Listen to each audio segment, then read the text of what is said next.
What's up, guys? Welcome to Monchkinz Gaming, where we take your gaming to the next level. This is Monchkinz logging in to bring you another Dissidia Final Fantasy Opera Omnia video. And welcome to my video guide for the new Abyss Normalis Chaos fight. This is going to be on Stratum 3 Abyss.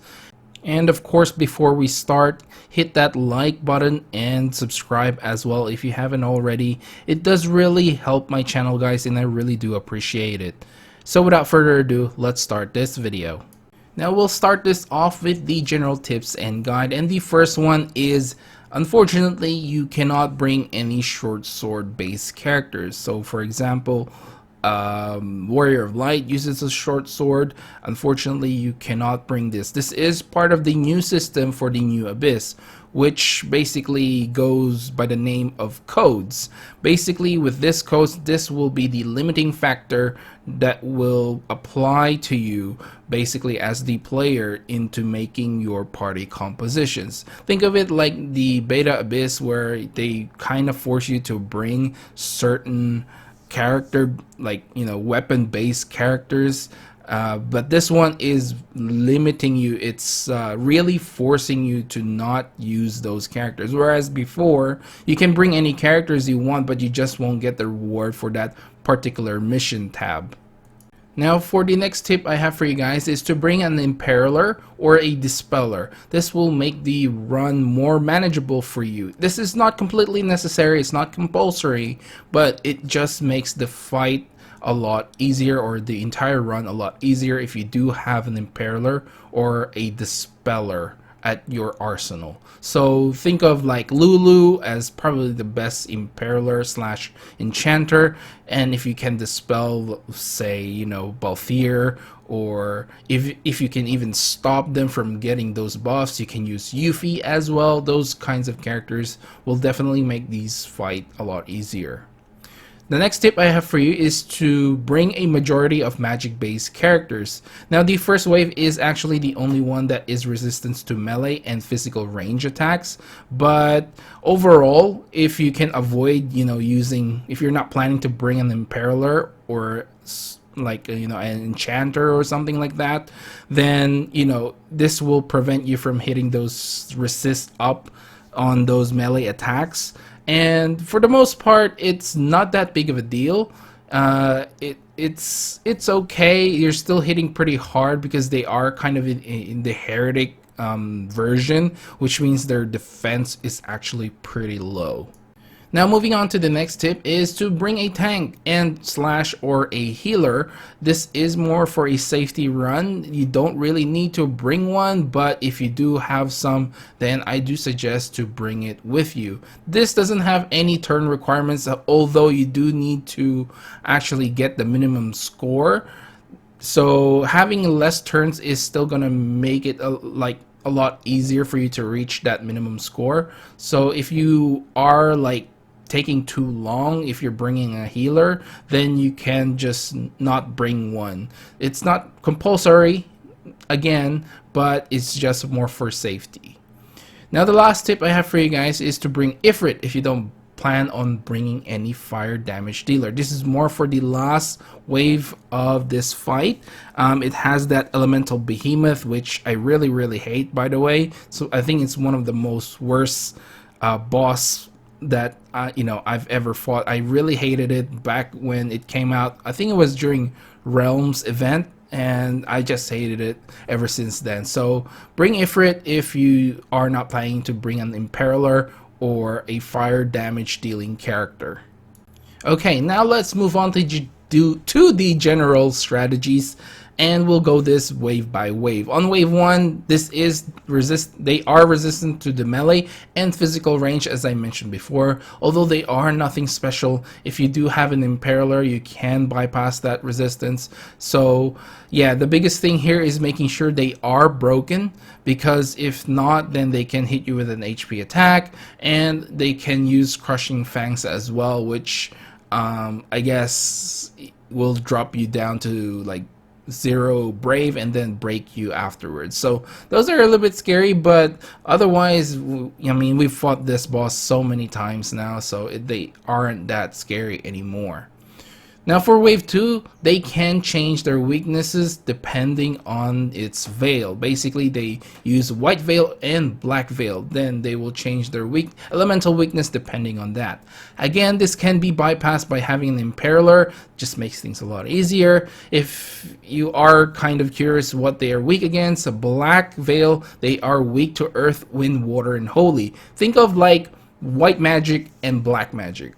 That's the key to this one. So if they have white veil, then you have to use black magic attacks like fire, ice, thunder, and dark elements. So that way you will break their veil, and if you break them, they will lose their buffs. Now for the final wave, this is going to be the pick your poison kind of deal. If you don't have any Imperilers and you're using Ifrit, kill the behemoth first. If you don't have a dispeller, aim for the Ultima weapon. The main reason for this is if you don't have an Imperaler, then you want to kill the behemoth because you are limited to the time that it changes its form once again. So make sure you use Ifrit on this one if you don't have a Imperaler, and kill that behemoth as quick as you can. Then you can deal with the Ultima weapon. And it's kind of like vice versa for the Ultima weapon, because it will, like, you know, charge, and yeah, if you don't keep breaking it or even delaying it, then it will eventually like regain its brave and will do massive damage on a single target, and you don't really want that to happen. Okay guys, now let's move on to the possible party compositions that you can bring for this particular fight. The first one is what you guys are seeing in this video. It's going to be Golbez, Sarah, and Penelo with an Ifrit summon. Golbez for the Imperial and big damage. Sarah more here for the debuffs, and her poison debuffs actually really helps to make sure that the enemy's brave goes down to 0.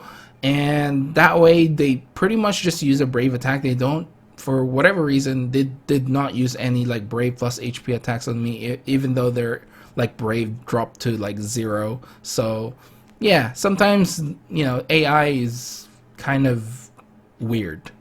Anyway, Penelo is here for the heals and brave battery, of course, and yeah, this was a pretty easy fight with this party composition in my opinion.